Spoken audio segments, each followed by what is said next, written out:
It appeals to me that we are enjoying, here with this workshop, two speakers, particularly the one this morning, of very real significance in terms of the areas in which we are concerned. The areas of juvenile justice, the areas of juvenile law, juvenile institutional treatment, a whole series of issues intimately related. Mr. Wooden, who is here to be our speaker this morning, a keynote speaker, and will be speaking on his view of a national tragedy, is a most interesting person. I was tempted at first, before I got to know more about the gentleman, to make the introduction simply a sort of a cut and dried associations, born, raised, family, and so on. And then I saw a program, 60 Minutes, on CBS some time ago, where Mr. Wooden was interviewed as part of the examination of some issues about juvenile warehousing. That, to say the least, was an intriguing issue. Secondly, I discovered that there is a book used by a course on campus, a sociology course that uses his book, Weeping in the Playtime of Others.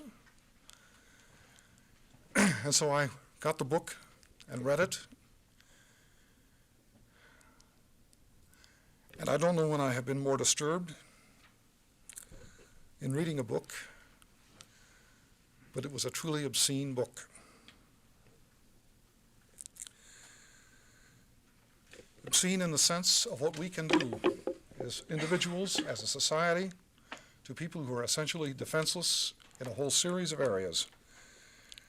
There are things that we need to be sensitized to, we need to be aware of, we need to look at ways of avoiding the problems before they even come up. But nevertheless, once problems arise, we need to find our way out of it.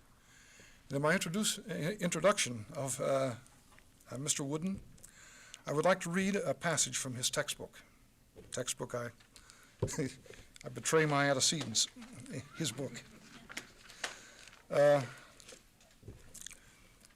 case history. The boy started his 13 years of public education in kindergarten in the small river town of Burlington, New Jersey. His teacher thought him a bright boy, but eventually his elementary education eroded whatever self-esteem he brought with him. Taunts and jokes from peers about a speech impediment, which went untreated until late in junior high, caused him to withdraw increasingly until he was placed with slow students who, like himself, could barely read. Teachers told the boy's mother how dumb and slow he was, and report cards recorded their professional predictions. In 5th grade, he had 17 Fs. Failing assignments or tests were marked with Fs as large as the paper itself. Psychological assaults from peers, neighbors, and teachers fed the fire of frustration and hostility. Soon he was constantly in trouble and had become the class clown. He spent more and more time in the principal's office and in after-school detention. He destroyed books and classroom equipment and broke school windows. One 7th grade teacher predicted the kid would end up in prison because of his rowdy behavior and attitude. The secondary principal informed Ken's mother that he had a vile temper and expulsion was threatened. Ken beat up one classmate so badly the victim had to be taken to a hospital. Later, his vandalism spread to the streets. A hotel, movie house, yacht club, machine shop, all were his targets for breaking and entering. Streetlights were broken and arson lit the riverfront more than once. He was arrested at gunpoint in a small alley a block away from his home for stealing a neighbor's car. It was only through the efforts of his parents that a juvenile judge spared him imprisonment. He graduated from high school and was denied employment at the soap factory because he couldn't read well enough to fill out the firm's application blank. Finally, he became a construction laborer for a year, then was drafted into the Army. To while away empty hours, he became a library assistant and slowly, painfully read his first book, and another and another.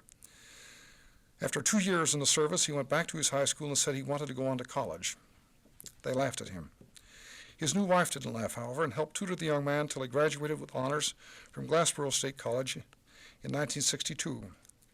Burlington High School gave him a contract to teach. It was the same school from which he graduated, with a folder stating his IQ was 78. That boy who knew the humiliation and bitter frustration of a crippling education who was judged marginally retarded and who constantly broke the law, believes very strongly that there is a close relationship between poor reading ability and crime. That boy became the author of this book and is our speaker today. Mr. Wooden.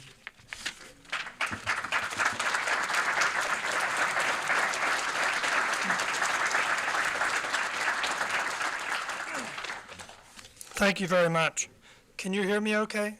I don't have the greatest booming, bombing voice, but I do want to thank George and especially Ruth Warden for bringing me here to the heartland.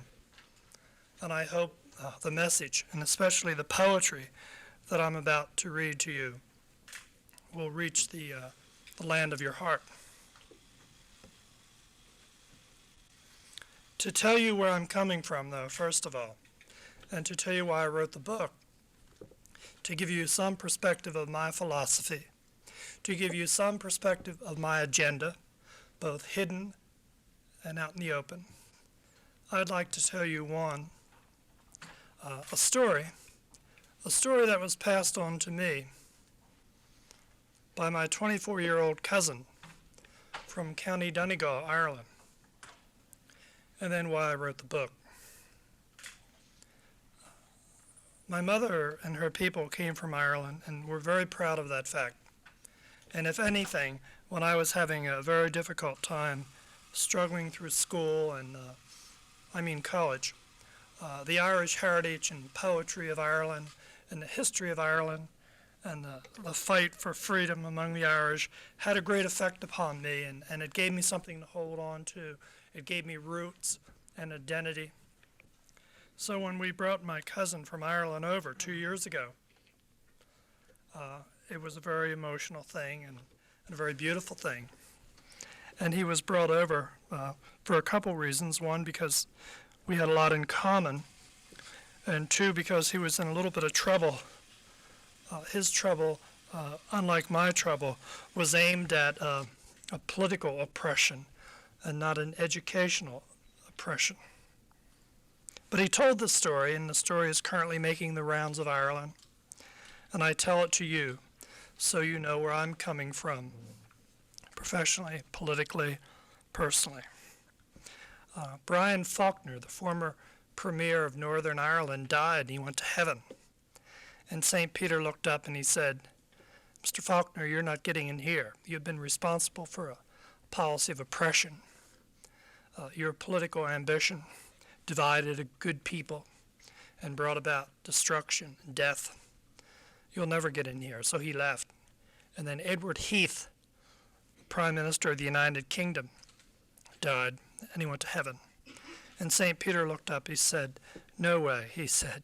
"You were the architect, the plan architect that brought about government tyranny and oppression that divided Catholic against Protestant and Protestant against Catholic for your own selfish gain. You will never get in here." So he left. And then Joe Cahill, a leading member of the IRA, the Irish Republican Army, died and went to heaven. St. Peter looked up and he said, "Jesus, Mary, and Joseph, you of all people, I got rid of Faulkner and Heath, but you've been responsible for shootings and bombings and assassinations and death. You'll never get in here." And Joe Cahill looked at his watch and he said, "St. Peter, I don't want in. I'm giving you 5 minutes to get out."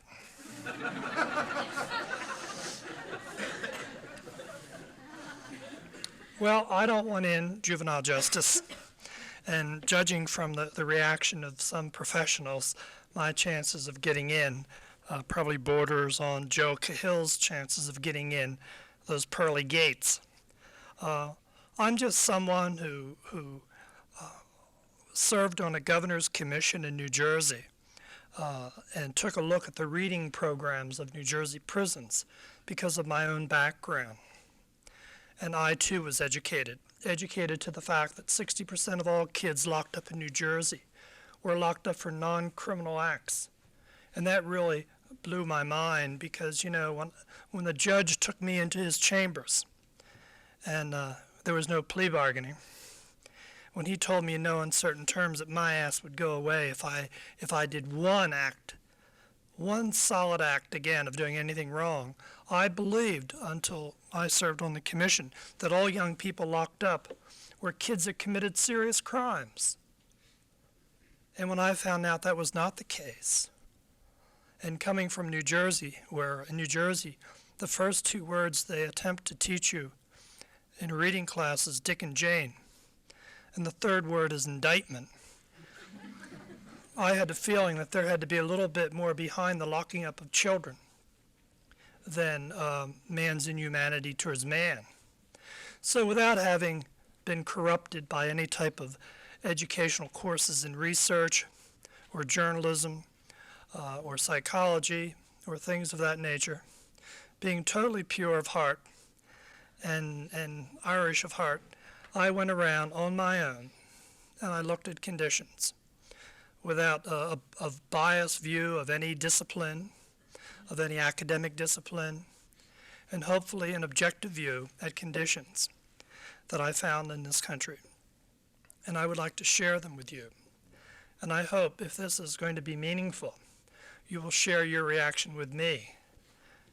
I personally enjoy confrontation, and I hope you will not hold back, because unless we bring everything out during a question and answer period, if you harbor something for the men's room, or talk or bitch or moan about something where you had a chance to bring it out, have a full discussion, then that will be your problem and not my problem, because I will say some things that I'm sure some of you will not enjoy hearing, and some things that may challenge your pension fund and things of that nature. But I have no loyalty. I have no loyalty towards anyone's job, career, profession. When I started my book, I decided there would be one loyalty, and that would be to kids locked up. Because in my judgment, the professional loyalties towards each other, towards each other's career and reputation and pension fund and retirement program, etc., has perpetuated the conditions that kids are forced to endure, to say nothing of the political ramifications. So with all that being said, let me start out by reading you some poetry. And then within, or after I read the poetry, I would like to share some of my insights with you. So I shall read some poems, the poems that come from children that are incarcerated, the poems that are rarely published in institutional magazines or journals or other PR outlets for the institution, but the poetry that was given to me along with the trusts of children, and the poetry that I think says something much clearer than I could ever say. The first poem comes from the state of Texas, and it's a very interesting poem because it's a poem that drifts from state to state. I found this poem in Minnesota. I found this poem in Arizona. And the first time that I came across it, it was hanging on an office wall over the desk of a young lawyer, Steve Berque. Steve Berque was a lawyer who brought about the Morales trial in Texas. Steve Berque was a lawyer who was beaten up by custodial guards, intimidated, threatened, did not give in, and was fortunate enough to have a judge who would listen, a judge by the name of Wayne Justice. And he truly spells his name Justice and not Justus. The poem. I live in a house called Torture and Pain. It's made of materials called sorrow and shame. It's a lonely place in which to dwell. There's horror rooms there, and they call it hell. From the faucets run tears I've cried all these years, and it's hated by my heart made of stone. But the worst part of it is that I'll die in this place, and when I die, I'll die all alone. Prior to Steve Berque, the $52 million Texas Youth Council was an institution unto itself. They denied NBC the chance to come in and film. They denied local TV networks. They denied the press. They denied everyone from coming in because they said, all you want to do is exploit our children, the children that we are mandated to save. So no one was permitted in except, again, Steve Berque, who received this poem as a poem of appreciation from a Chicano girl. He did get in, and based on what he found, he took it to the federal judge, and the federal judge then ordered law students from the University of Texas to go in. And over a period of time, over 2,000 kids were interviewed separately. 2,000 stories started to weave together a cloth of horror. And the cloth was so thick and so well woven together that the judge ordered in the United States Justice Department, Civil Rights Division. And a group of lawyers came down to Texas. And what they found brought in the FBI, the Federal Bureau of Investigation. Never, ever has the state been so thoroughly investigated. Never, ever has a public institution like the Texas Youth Council been placed under a microscope by professional investigators. And what they found put to rest forever in Texas. The guards saying the kids lie, where the kids are trying to get attention, where the kids are only saying that to make a guard look bad or an administrator look bad.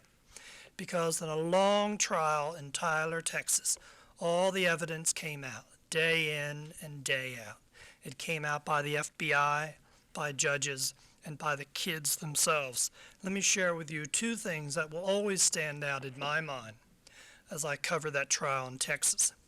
I will never forget, in a very silent courtroom, an FBI agent telling about finding the gassing logs, how they kept a record of when kids were placed in solitary confinement for such hideous crimes as masturbating, trying to steal a stamp to send an uncensored letter home, trying to make a telephone call, stealing crackers from the kitchen. One boy wrote, "I love you," to a female teacher. They all got 30 days in solitary. And if they fell asleep before 10 o'clock at night, they were punished. If they went mad, they were punished. The FBI agent told of tear gas canisters being rolled into 8x10 rooms to silence the screaming, to silence the pain. Told about one boy by the name of Wilbur Watts, and I would like to read to you one entry from the gassing log. August 23, 1972. By the way, Wilbur Watts was not his correct name. I changed his name to protect him. That was the name of my high school. Wilbur Watts, August 23, 1972, refused to work on a garden detail, was forcibly placed in a pickup truck by Hill and Freeman and taken to solitary confinement. He was gassed in a small 8x10 room. Returned to garden detail. The same events occurred again later that morning, and he was gassed for a second time. During the trial, a young boy testified about Wilbur Watts. He said, "I saw him coming out the next day with skin hanging and peeling off of his face." The FBI agent testified too and said he was astounded that a CN tear gas canister was used in an 8x10 room. He shook his head in disbelief, knowing that this type of gas, when released, is released in a dust form, and the dust adheres to skin. And if your skin is wet, it will burn the skin. Wilbur Watts had 1/3 of his skin burned. It is no longer black, it is red. And Wilbur Watts is hopelessly insane. He came to that institution mildly retarded. He came there as a status offender, and he acted up, and he was thrown in solitary confinement. The gassing logs were real. It's not over-sensationalizing. It was a fact of life. It was a fact of life that those kids had to endure within the Mountain View School for Boys. They had beautiful legislation down in Texas. They had all the resources they needed. So it wasn't they were hurting for money. Let me read just 2 sections of their juvenile code. I'm sure something you could write into your new juvenile code, and it would sound great. Section 18 of the Texas Youth Council Act of 1957 states, type of treatment permitted. as a means of correcting the socially harmful tendencies of a delinquent child committed, the Youth Council may require such modes of life and conduct as may best adapt to fit him for return to full liberty without danger to the public. Wilbur Watts will never be a danger to the public again. Again, he's with his grandmother in San Antonio, Texas, hopelessly insane. The girls that testified during that trial, girls that happened to be pregnant when they came to the Texas Youth Council, were given an option: solitary confinement or take abortion pills. 4 girls testified about the abortion pills they took. One girl testified to a very silent courtroom about being forced and locked in a room with nothing but a bed and a porcelain teapot. She told how the abortion pills took effect and how one evening around 9 o'clock at night she aborted a portion of herself. And there was no place to go, and she placed it in the teapot and covered it with a towel and couldn't sleep that night. She kept company with a portion of her dead self until the morning. The judge had to issue 4 contempt citations to the medical, political appointed officials of Texas because they would not give that girl and the other girls medical attention, because they had the courage to come in a federal court of law and testify about their keepers. She also kept one of the pills, the one girl, and gave it to Steve Berkew, the lawyer who brought about some justice in Texas. I tell you this because Texas, again, was the only state placed under a microscope. And I'm sure that if that same microscope would wing its way up to my state of Pennsylvania, Pennsylvania would do no better. Because within institutions there's a chemistry of violence and for violence, and it takes place. And I'm sure if we would take a close look at the reform schools in Iowa, we would find basically the same horror, the same despair. And anyone who would argue that fact, their BS factor is extremely high. The female offender. When I started on my sojourn, I had no intention of writing about the female offender. I didn't really know about the female offender. I definitely did not know conditions they were forced to endure compared to boys. But I had one criteria, and it probably would not be accepted by any school of research. And that criteria was simply, would I place my daughter, or would I tolerate my daughters in a facility like I was seeing? That was my criteria as a father and a human being. One young girl, well, many of the young girls that would share their information with me in their poetry would say, but you know, things are bad here, but they're closing them down in Massachusetts, meaning the reform schools. And that was true. But one place they did not close down in Massachusetts was the girls' training school in Massachusetts. Good old double standards. And this poem that I'm about to read to you was given to me last summer by a young girl from the state of Massachusetts. To be raped and having the feeling of being ashamed and trying to tell your parents the details. To be in love and want to make children, but you can't. That's a bad feeling. To have sex every day and night and not to think of the consequences. The trouble of disease and being pregnant and paying for an abortion. To be jumping from bed to bed, man to man. That's not fun. After a while, you want one man and one bed. To be a prostitute and go to bed with a trick and having no feelings. To be constantly looking at the time, and if he runs over, you have to tell him sorry. No one, especially the National Council of Juvenile Court Judges, saying sorry to the young girls that they incarcerate for a longer period of time than boys for status offense. More than 2/3 of all girls that are locked up in this country are locked up for status offense, compared to 1/3 of all boys locked up for the same offense. Girls spend a longer period of time in incarceration, from 12 to 14 months, compared to boys from 9 to 10 months. So a girl can run away from home because of an alcoholic stepfather moving on her sexually. Roughly a third of the girls do. They're placed in jail. A boy can commit aggravated assault and get 9 months, where the girl gets 14 months. In many of the states, the girls' training schools do not have toilet facilities, but good old porcelain pea pots in their rooms.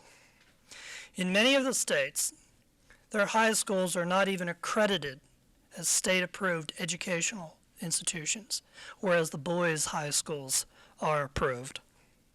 In many of the states, in many of the facilities, girls must endure the psychological abuse, 3 and 4 vaginal inspections for VD, and boys are rarely checked for VD, let alone locked up for sexual intercourse, and many, many girls are.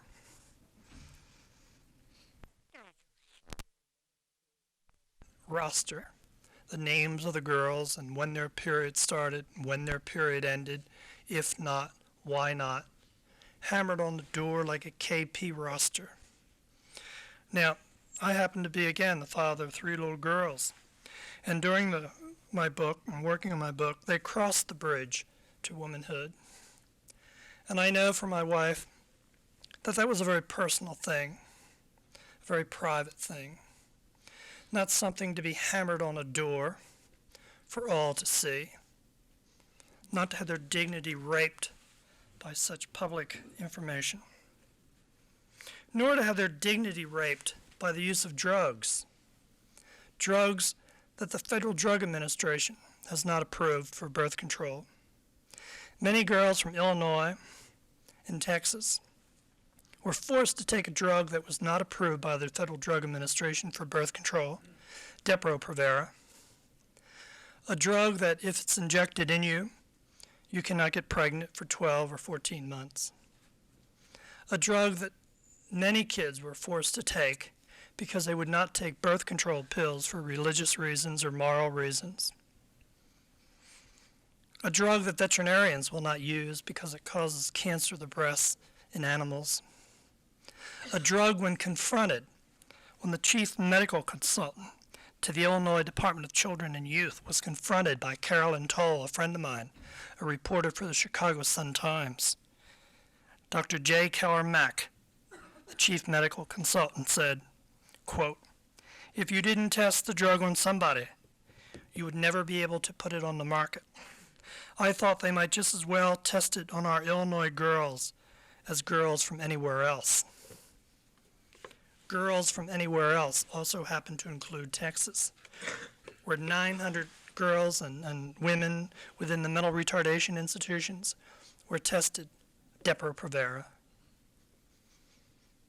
a drug, again, which isn't approved, but a drug that has some very interesting ramifications, because 5 pharmaceutical companies teamed up and set up a foundation in Texas, and that foundation subsidized the director of research salary for the Department of Mental Health, mental retardation, mental health in Texas to the tune of $15,000 a year, to say nothing of the commissioner's salary that was also subsidized. One little boy from your neighboring state, who I understand lost a tough football game, Nebraska, wrote, "In this lonely world I walk, and in heart I try to talk. I sit in my lonely detention room and dream. I see visions of a world that is not a candy-coated nightmare of hatred, lies, pain, corruption. This is my world, and I pray that someday my dream and my world will become reality, but someday never comes. It won't come because of the incredible political influence within juvenile justice. In my opinion, in my very firm opinion, we perpetuate the incarceration of children by the politics of jobs, the politics of corruption, the politics of professional power, and the politics of misinforming the public, generation after generation. This poem by the young Nebraska boy really underlines the the basic premise of my book. And I'd like to share some of my findings here to document what I mean by the politics of corruption. Politics of jobs. Alabama, a few years ago, decided to reform itself and to set up a youth service department. They brought in a very progressive guy from Mississippi, George Pfeiffer.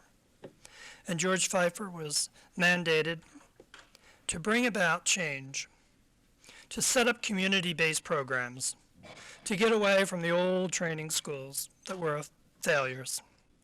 And Pfeiffer started. He has a number of community-based programs. They're costing $4 a day.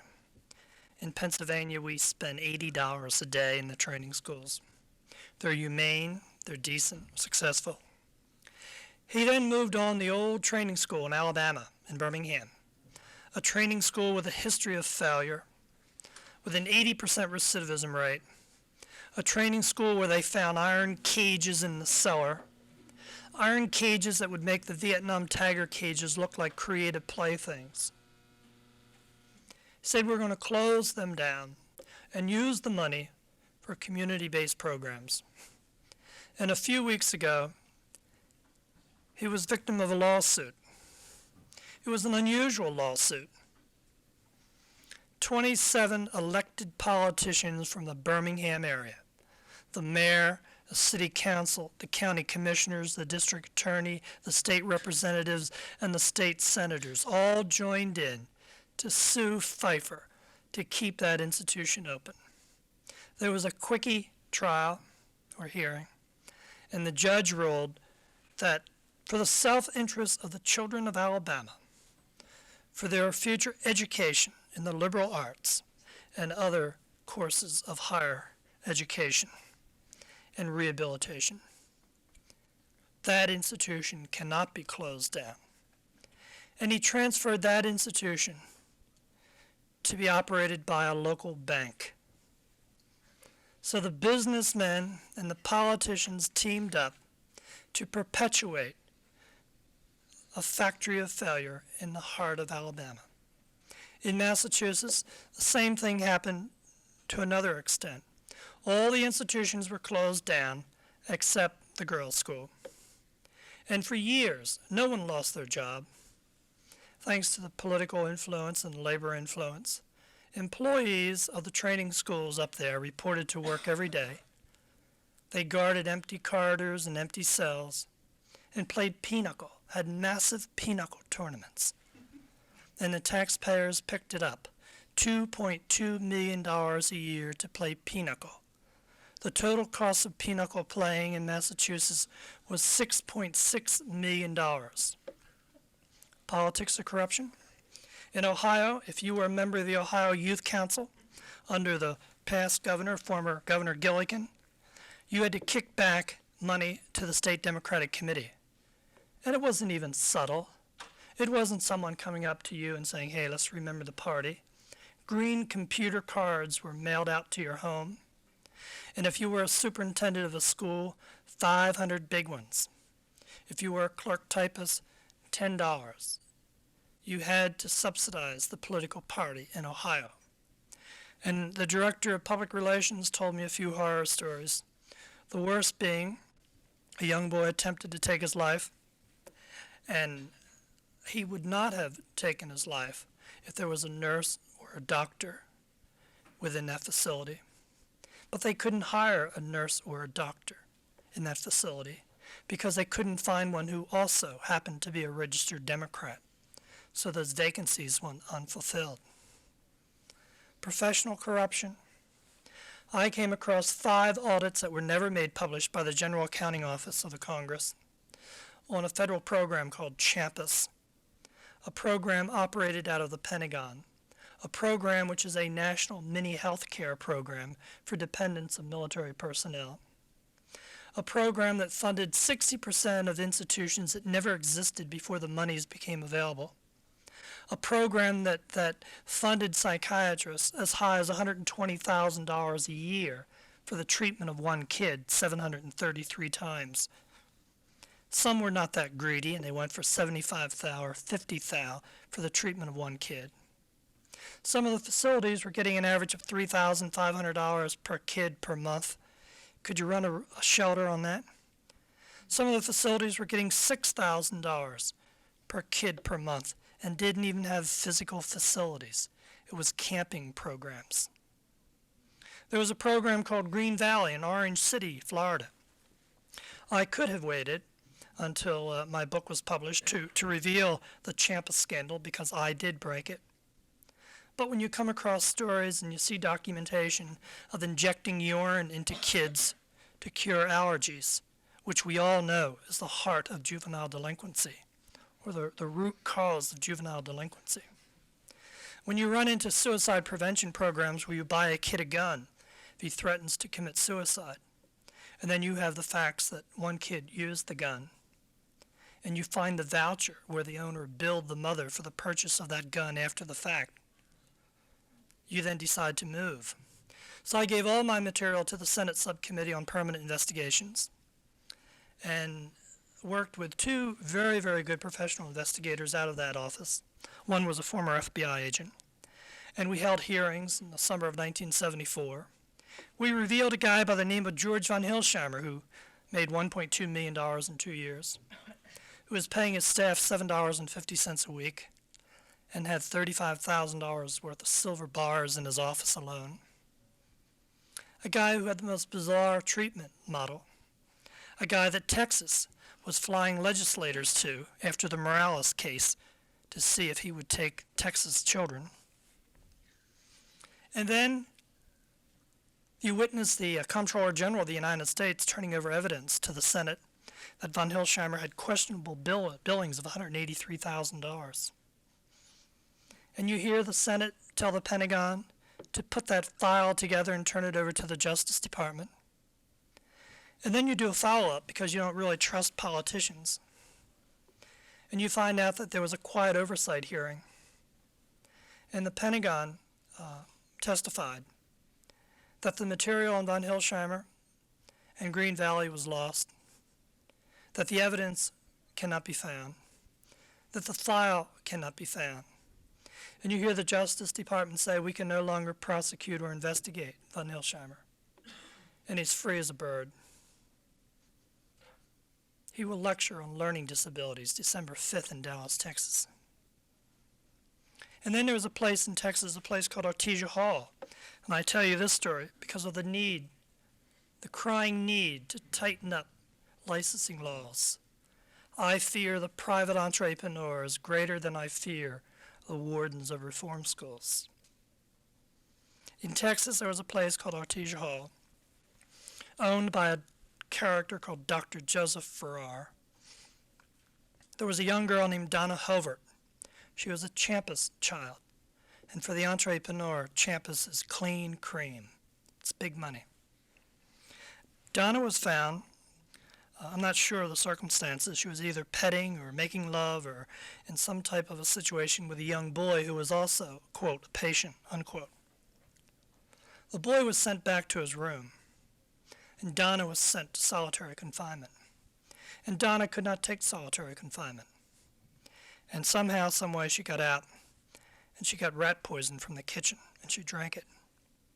Farrar, the owner, did not believe it, and when she was in convulsions, he put her in a straitjacket. She died. A year later, thanks only to the courage of a woman who put her job and pension fund ahead of anything else, who was reduced from a regional supervisor with 10 employees under her to a clerk in an office where she had to get permission to go to the bathroom. Thanks to Ruth Unruh, Dr. Farrar was indicted for murder. However, Farrar had a good attorney and bad state licensing laws in Texas. He said to a judge, this indictment should be thrown out because based upon the existing laws, the state legislature never gave the operators of child care institutions, never gave specific orders or instructions how they were to run an institution. Dr. Farrar is free as a bird, and he too is lecturing on learning disabilities. Texas, as a result of the Artesia Hall scandal and Morales and a number of other things, finally came up with a new licensing bill, and it goes into effect January 1. And when I'm in Texas, the officials from the State Department of Public Welfare, they come around with their little blue book, and they try to cover up, their tail. Well, now that I know about the new licensing law, I can talk about it. There are two hookers within that bill. One, all public institutions are exempt from the new licensing law that sets minimum standards. Two, there is a beautiful hooker, and it goes like this. If the new law provides economic hardships, or if the economic ramifications are so severe to the financial health of that organization, they will not be responsible for minimum standards that's set forth in this law. In other words, if it infringes upon the ability to make money, if the profit margin is reduced, then that bill will have no effect upon institutions within the state of Texas. Turning to my own state of Pennsylvania, where there was a great movement for reform. A young boy was in a facility for the retarded. He did something very minor, went to the bathroom without permission, or he did something. The owner sent him outside in the wintertime to kneel, say his prayers. They forgot about the boy, and it snowed all afternoon. By the time they brought him in, like 6 o'clock at night, he was sick, and he died of pneumonia. And there was an investigation. They brought the deputy medical examiner from New York City, and 17 autopsies were performed on other children that died up there. And it was found that they all died from pneumonia, or gangrene, or other things of that nature. And there was a big movement in the state legislature of Pennsylvania to finally set up a licensing law. Pennsylvania has zero licensing laws. It was killed. It was killed on public television when the Cardinal of the Roman Catholic Diocese, Cardinal Crowe, said, "We will have no one to tell us when we should give a kid an aspirin or not." And the Catholic Church mobilized their political power in Pennsylvania, which is great, and killed meaningful reform to have a tough, strong licensing law. And states that do have strong licensing laws are now getting very lax. For example, in the state of California, model legislation, the governor, who was not without his political ambitions, because of economy moves, decided to make self-certification by mail a reality. You can go to California and open up a private facility and sign a statement that you comply with the state licensing standards and laws. And you really don't have to sweat on-site inspectors because they too were cut. So thanks to Jerry Brown, the cop was taken off the beat in California. And it's like putting Dracula in charge of the blood bank because the entrepreneurs are going to California now. And it's a sad thing to take that on-site inspector off the beat, because when I was working in Virginia for 60 Minutes, we originally were going to do the Virginia-Florida connection. One on-site inspector told me how, without giving any notice of a visit, she walked into a facility for the retarded, a private profit-making facility, and found the commotion or something going on in the game room. She walked in, no one knew she was there, and found a young boy hanging from the ceiling upside down with a chain around his ankle. We need the on-site inspector. We need accountability. We need human accountability, and we need financial accountability, because when I was working again in Virginia, I found it very interesting when Virginia was cutting up their Title 20 pie, of which they got $67 million. And I hope some of you will check this out in Iowa. The entrepreneurs from Florida and Texas and Arizona were attending that meeting. Their private jets were parked out at the Richmond Air Force Base. They were attending that meeting because in Virginia you can take Title 20 monies under purchase of services and not be required to give an audit of your money. You are not required to submit a financial audit what you do with that money. Is that true in Iowa?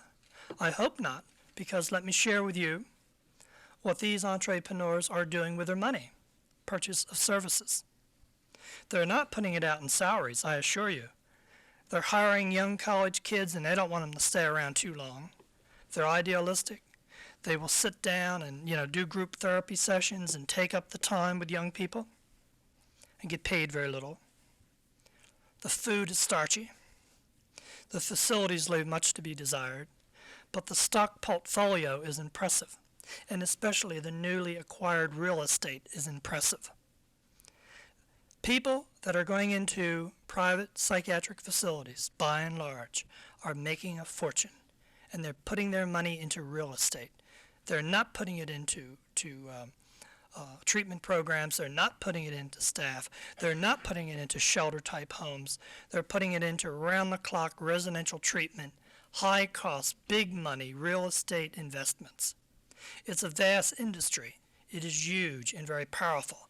In New York City alone, 67 nonprofit, profit-making organizations team together as a unit. Their job, by law, is to find a permanent home for children. Many of them have never found a permanent home for children, except the money that comes from the federal, state, and city governments. Their total worth, as of last year, between $600 and $900 million.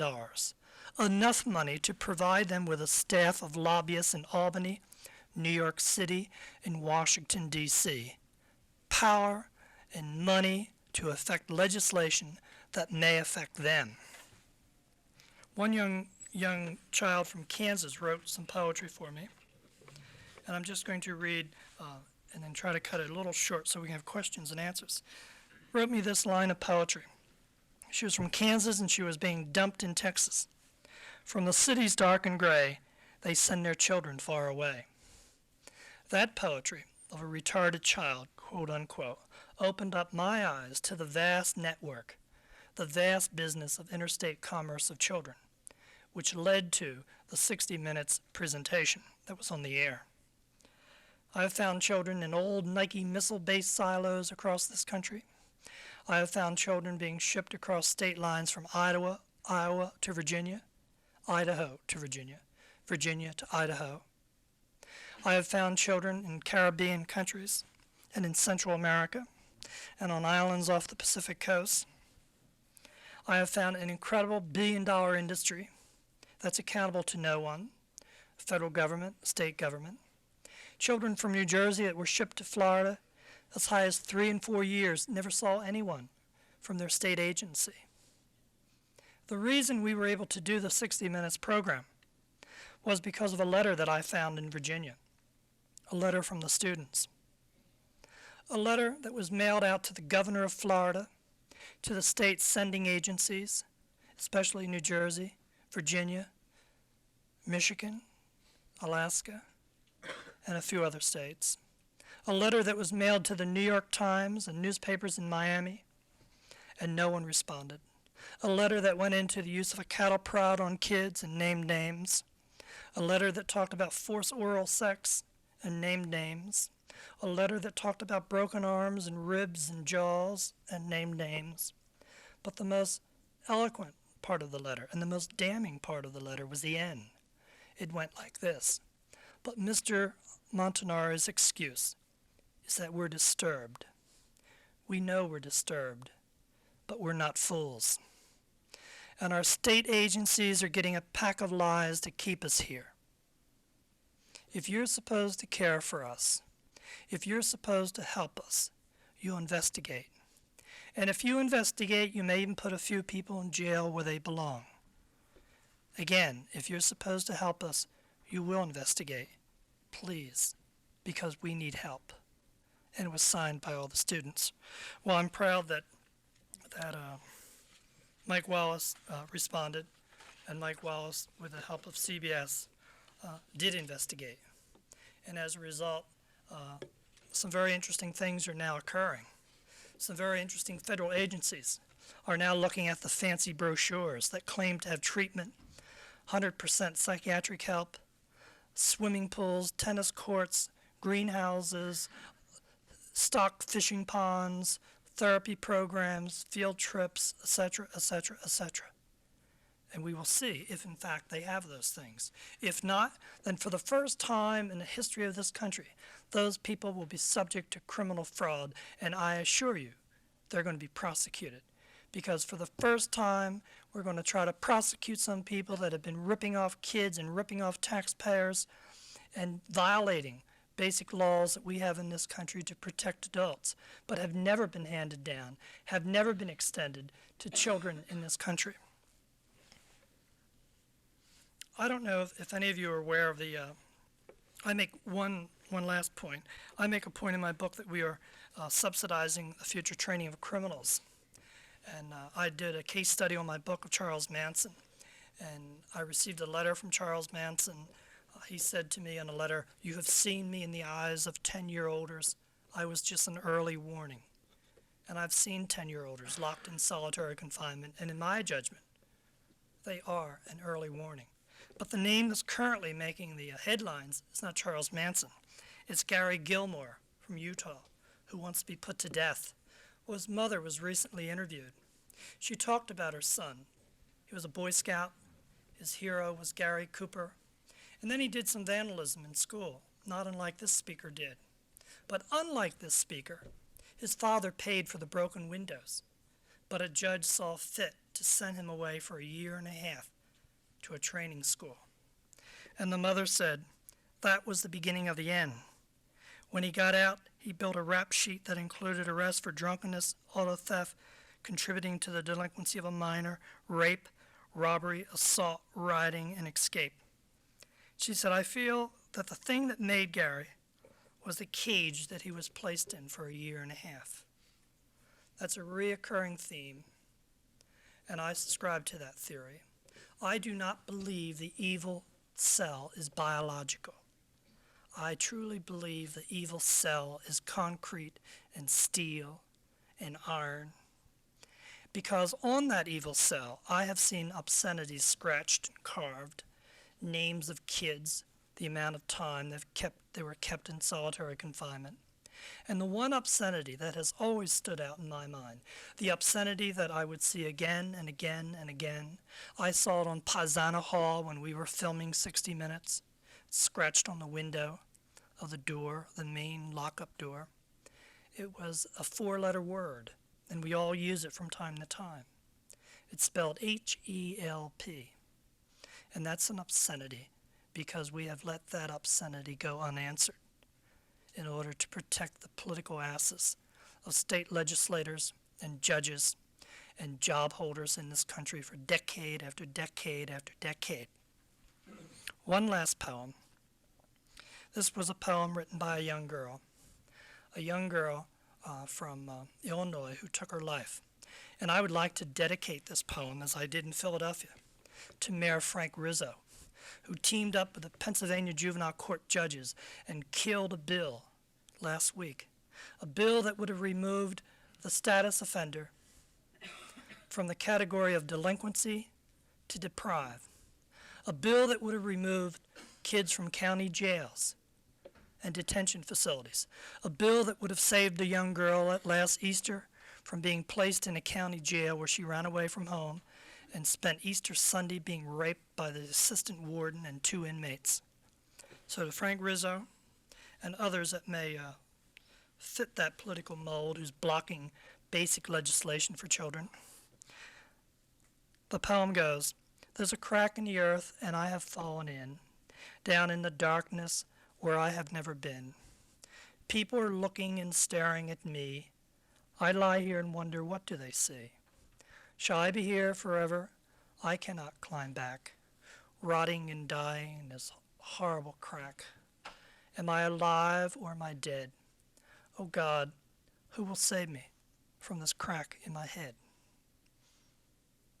I truly believe it will be people like George here in Ames, Iowa, people that will work with children directly in shelter programs and family counselings.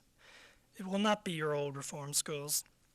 It will not be the slick businessman that will fly in his Learjet to get a campus kid, or the bureaucrat that will send a kid to Florida and not be concerned about him for 3 years. It will be people that will work directly with kids, that will demand human and financial accountability. Only then will we have juvenile justice in this country. And it must be done generation after generation, because I truly believe that power corrupts and absolute power corrupts absolutely. To you that are doing a good job, and to you that care about children and want to work directly with children, not with the entrepreneur, not with a reform school, I would like to share with you one last poem. It's a poem that had special meaning to me when I was going through school, when I was working on my book. It's a poem which is almost an article of faith. It was written by a young Irish poet, an unknown Irish poet, and I give it to you in appreciation for what you're doing. The poet was Arthur O'Shaughnessy, and he wrote, "We are the music makers. We are the dreamers of dreams, wandering by the lone sea breakers, sitting by the desolate streams, world losers and world forsakers, for whom the pale moon gleams. Yet we're the movers and the shakers of the whole world forever, it seems.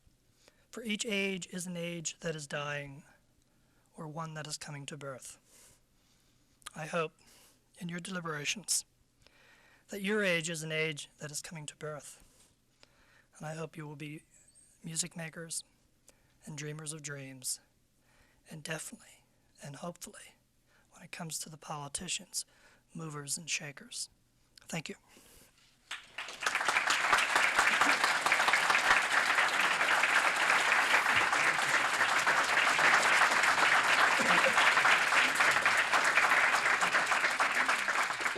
Mr. Wooden has indicated that he would be happy to discuss.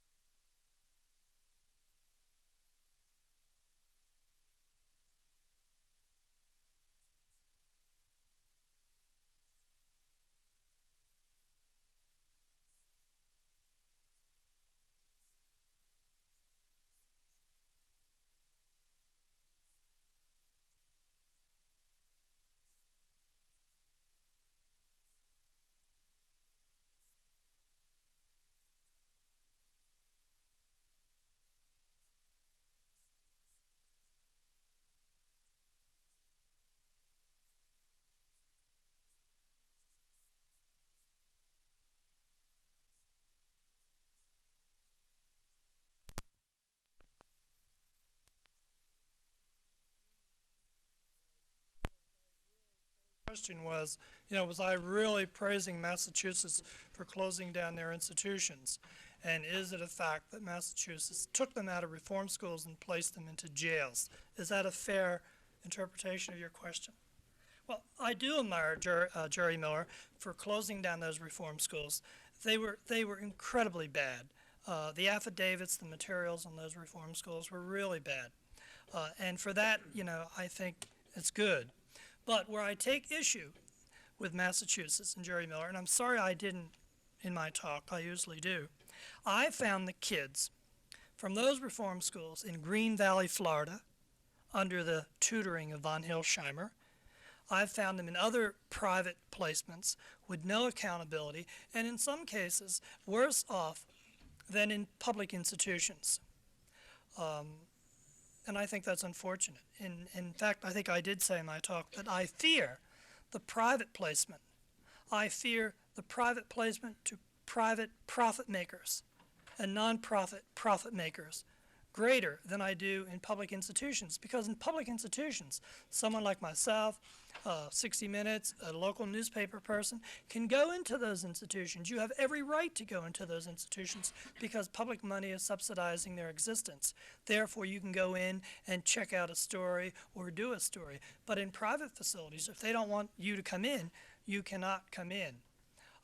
So I'm not praising Massachusetts totally, believe me. Because again, a lot of their kids were dumped into private placements. But I do praise them for what they did with the public facilities. What we need, the ideal, is to close down the training schools and not ship them out of state, not ship them out of the country, but keep them close to their communities in community-based programs that are funded locally with people that are accountable to the public and to themselves, and not shipped away in private placements. Okay? Question. Would you stand when you ask your question, sir, so everyone can hear?